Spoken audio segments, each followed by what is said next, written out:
Hello, hello. How are you doing this fine Monday? So hi there, I'm Melanie Foltz-Mayers, founder and managing director of Eden Mayers HR Consulting, where we provide you with the expert HR skills you need to manage, motivate and train your team. So today I really want to talk to you about apprenticeships. And the reason why I want to talk to you about it right now is because this is the time of year when students are getting their exam results. So we know that last week students got their A-level results in the UK, and this week they should be getting their GCSE results. And this is the point in time where students start looking at different opportunities. So they may well have got into a university or a college, but they start looking at other things that they might be able to do depending on their grade. And also, one of the amazing things about apprenticeships, if you didn't know, is that now you can do them at all levels. You can do them all the way up to postgraduate level, which means it's an amazing way for someone to build up their skill set without ending up with debt at the end. So that's why I wanted to talk to you, because I know, having I spent this weekend talking to a bunch of really intelligent young people about what they want to do, what their aspirations are, looking at job opportunities, looking at university, looking at business starting, all of those kind of things.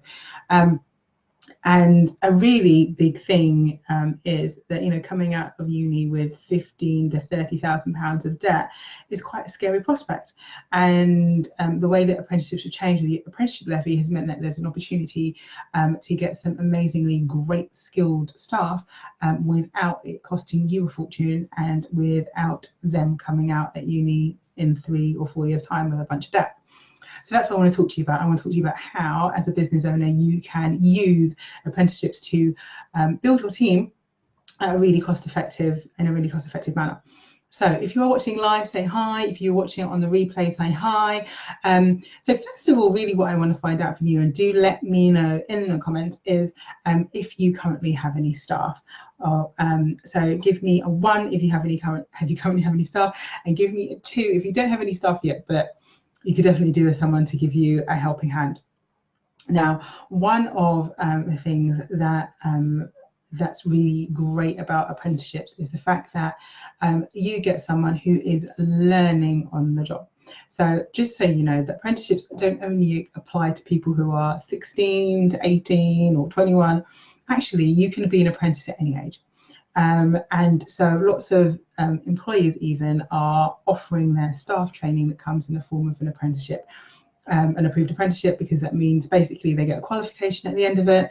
And if they are a huge employer, then a large employer who has a salary bill of more than £3 million, then they will be putting into the Apprenticeship Levy a percentage.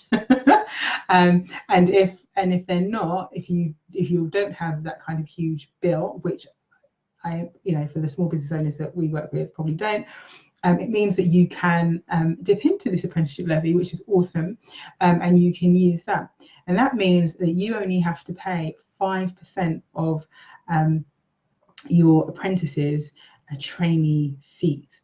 So what's amazing is that, generally speaking, it costs you about £150 a week for your apprentice to train.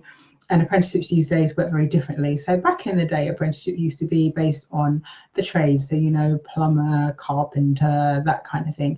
These days you've got it in, you know, media, marketing, HR,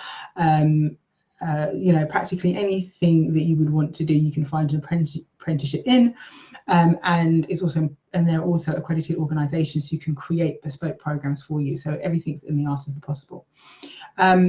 What makes apprenticeships even better these days as well is it used to be kind of a day release, so they'd be with you 4 days a week, and then 1 day a week they'd go to college. Now it can be set up in different ways, so it can be a block of time. So it can be they work with you for 5 weeks at a time, and then 1 week they're off for a week training. And there is an acceptance of the fact that while they're doing, they're getting the certifications, there's also a bunch of on-the-job training. So you are expected to have a schedule of what you're doing, and they will have a tutor who will come and make sure that everything's being done correctly and they're learning what they need to learn. What I would say is amazing about having an apprentice with you is the fact that as they're learning, you can then give them more responsibilities. So it means that if you align their role to what they're learning at college or a further education organisation. You are then able to kind of fit that in. So as they develop their skills, they're getting more experience in your business, they're able to take on more responsibility. And, you know, generally speaking, an apprenticeship contract is somewhere between a year and 2. So at the end of that time, if you have a permanent full-time or permanent part-time or whatever position for them, you can offer it to them. If you don't, that's the end of their apprenticeship, but they have got their qualification and they can move on to employment somewhere else with both the qualification and the years of experience, which those who go to uni or college probably don't have. So it gives them a plus. So it's really important for you to see just how good having an apprentice can be for your business. It's an opportunity for you to get some skilled staff, semi-skilled and then really skilled staff in at a lower cost. But you will also training and developing an individual and giving them an opportunity to see what they need to be doing, to see what good looks like, and that can work really well for your business. So one of the things that I would say to you is this is a point in time where people are looking out for apprenticeships. It is a point in time where now you should be reaching out to your local colleges and further education places. There are also accredited apprenticeship organisations, and you can Google them in your area and you can find them, and you can then literally you can find out what courses they do, you can find out the students they've got. So one of the things is, you know, colleges are great at kind of vetting and doing a little bit of frontline training of some young people in order to prepare them for apprenticeships. And then you can say, I am looking for, so for my example, I'm looking for a HR apprentice, and they will say, okay, fine, we've got these 5 people, here are their CVs, you want to see them. Same process, you go in, you interview them, but again, remember, you're interviewing for potential, you're not interviewing for necessarily amazing skills. You're looking for the interest and the passion and the drive and the organisation skills and those kind of things. You're looking for that.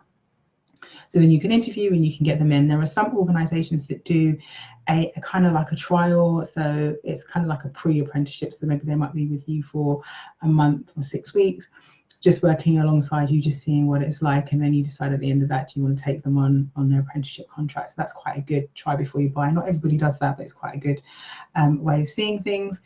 And then the other thing that I would say to you, if you are going to take an apprentice on, then obviously you need to be prepared with a training plan, with an induction plan, with an onboarding plan for those individuals. So you need to make sure that they're understanding your business, they're understanding what's needed as part of the role, and that you align, as I said, their training to what they're learning at college. So it's pointless in trying to ask them to do something hugely complicated if they're not going to do that for another term at college.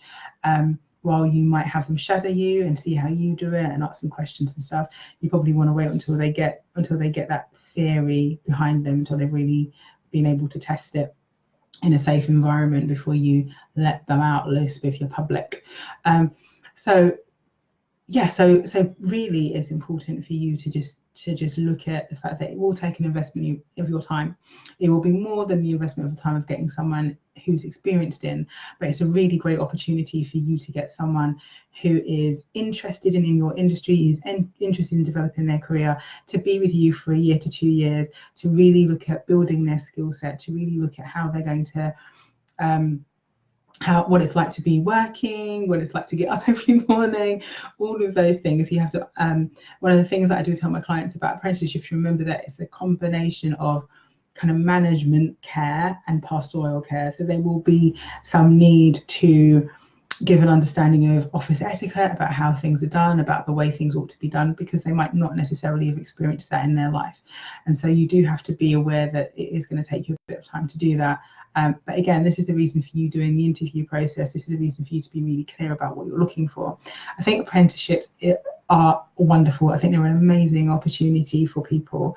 And I think that more and more as time goes by, we are going to see people who are really interested in going and pursuing an apprenticeship as opposed to going to university and still getting the same qualification at the end of it anyway. So that's what I would say to you. Start looking at the kind of people that you would want, the kind of skills you're looking for. Look at colleges that locally to where your business is located, that can deliver that training, and then get in contact with them, because they will have students on their books who are looking for placements. Find yourself a good student and really work to develop them and mold them into the person that you need for your business, it will be amazing for you and it will be amazing for them. If you need any help with getting job specs and interview matrices and all of that kind of stuff ready so that you can get apprentices in and working out your plan, do just contact us. You know, you can literally DM us from this Facebook Live, and we will definitely be happy to help you as always. Should you also want our freebie, our amazing free tool that helps you learn how to manage your staff without motivating, I am going to put that link in the comments. So do just connect with us there and download that. You'll find it really useful. It's chock full of tips on how you can make sure that you can get your work done while also knowing that your staff are getting on with it without you having to stand over their shoulder and ask them every 5 minutes what they're doing. Anyway, have a wonderful rest of your Monday. I hope you are enjoying the summer holidays. It was like raining ridiculously in London this morning and now the sun's out and it's beautiful. So I'm just going to enjoy it while it lasts. Anyway, take care. See you again real soon. Bye-bye.